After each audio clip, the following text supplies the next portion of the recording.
تو ہر آدمی کیا جوانی میں بھی ایسی تھا، بڑھاپے میں بھی ایسا ہے کہ جوانی بڑھاپے سے اٹیچ رہے. اگر توبہ طائب ہو جائے گا تو کوئی بھی ذکر نہیں کرے جوانی میں کیا کرنا. یہ اللہ تعالیٰ ہی دلوں کو تبدیل فرما دے، اس کے دل میں محبت ڈال دیتے، عقیدت محبت احترام، تو پھر کوئی تذکرہ نہیں ہوتا پہلے کیا تھا، پہلے جو تھا جو ہے بس اللہ اس کو دے، ماضی کو نہیں کرتے. قلوب اللہ چاہتے ہیں مقلب کیسے شاہجت سے نفرتوں کو محبت سے بدل دیتا ہے، محبتوں کو نفرتوں سے بدل دیتا ہے. اتنے کہ اللہ تعالیٰ جو محبت پیدا فرماتے ہیں تو اللہ تعالیٰ فرماتے ہیں ساجد اللہ الرحمن اللہ، اللہ ان کے لیے محبتیں پیدا کر رہے ہیں الگ سے، اس کا حلقہ محبت الگ ہو جاتا ہے بنسبت ماضی میں افراد اور دنیا اور دینداری اس بنیاد پر ہوتی ہے، پھر دینداری اسلام اخلاص محبت ایمان اس بنیاد پر کیا جعل لهم الرحمن اللہ نے وعدہ کیا ہے قریب ان کے لیے محبت پیدا کر دے. تو پہلے خود محبت کرتے ہیں پھر آپ لوگوں کے دل میں ڈالتے ہیں، اس کے بالکل ایک دم ہلکا تبدیل کرتے ہیں. السلام علیکم.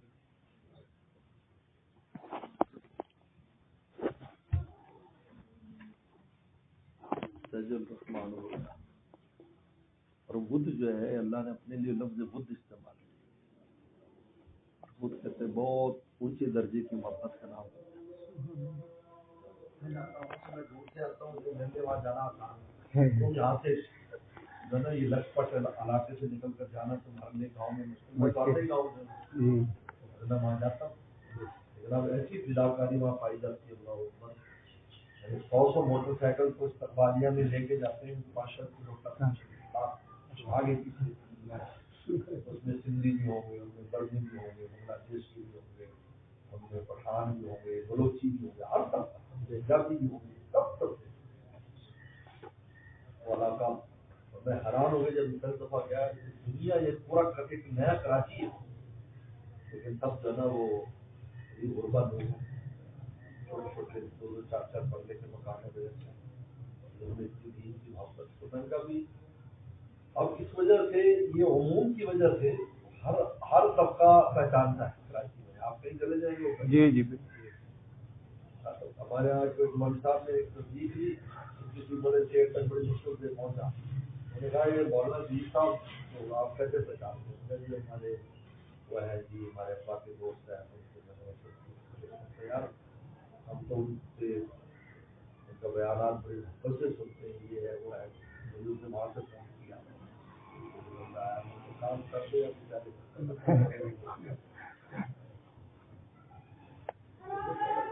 تعالیٰ کا فضل ہوتا ہے. ہمارے بڑوں کی ہمارے والد صاحب اور ہمارے اساتذہ جو ہیں بنو ریٹون کے، یہ ان کی برکات اور دعائیں ہیں الحمدللہ.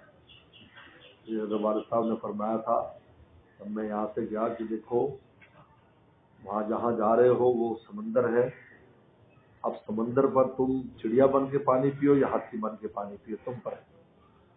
چڑیا بنو گے تو ایک قطر لے کے آؤ گے، ہاتھی بنو گے تو منو لے کر آؤ گے.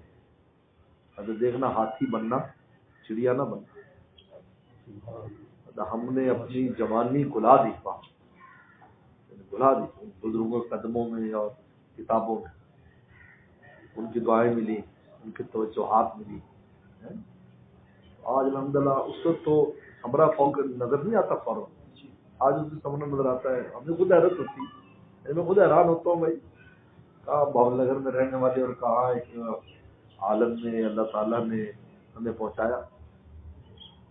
ہمارے لندن سے حاجی جو آئے ہوئے ہیں حاجی صاحب زبیر صاحب ہمارے خلیفہ بھی ہیں وہاں، ان کے گھر خانقاہ اور مجلس ہوتی ہے ہر ہفتے الحمدللہ. انتہائی میرا قیام ہوتا ہے جی حساب کا. تو انگلینڈ میں اتنا بڑا طبقہ ماشاءاللہ اتنا وہ ہے یعنی اہل علم، یعنی پہلے شروع میں تو عوام تھا، اب اہل علم پہچانتے، یعنی اب حدیث کے درس اور اجازت حدیث اور اس کے مدرسوں میں برآمد ہوتے ہیں، مدارس بہت بن گئے، اللہ کا بہت شکر ہے الحمدللہ۔ لیکن اللہ کا شکر ہے ہمیشہ ہر چیز کی نسبت اپنے بڑوں کی طرف کی ہے، بس یہ ہمیں ایک گر کی بات بڑوں نے بتائی، اپنی تو نسبت نہ کرنا، یہ ان کی برکت نہ تاکہ اپنا نفس جو ہے نا وہ آپ کو خراب نہ کرے، اور ہے بھی حقیقت بھی ہے۔ حضرت تھانوی لوگ کتنے بڑے انسان تھے، ایک جگہ بیان کرنے فرمانے لگے تو بیٹھے تو مضامین کی اتنی آمد ہوئی حضرت کو کہ سمجھ نہ آئے کہ کس موضوع پر بات کر، کتنی مضامین کی آمد ہو گئی، ایک آیت میں 10 مضمون آ رہے ہیں،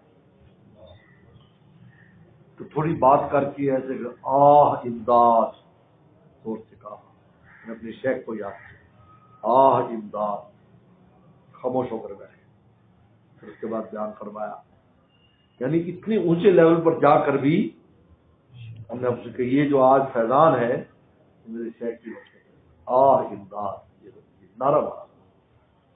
ہمارے حضرت فرمایا ہمارے شیخ شاہ عبد الغنی پھول پوری رحمۃ اللہ مجلس میں موجود تھے، خاموش ہو گئے، اتنی دیر خاموش بیٹھے رہے، اس کے بعد بات چیت کرتے۔ یہ سب بڑوں کی برکات ہوتی، دو ادھر کہہ دو یہاں دو، یہ سب کی چکے یہاں دے دو،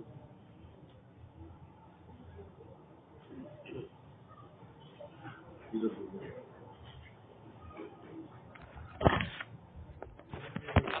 ایمان کے بعد دو چیزوں میں کوشش کرے کہ اخلاص اور تقویٰ۔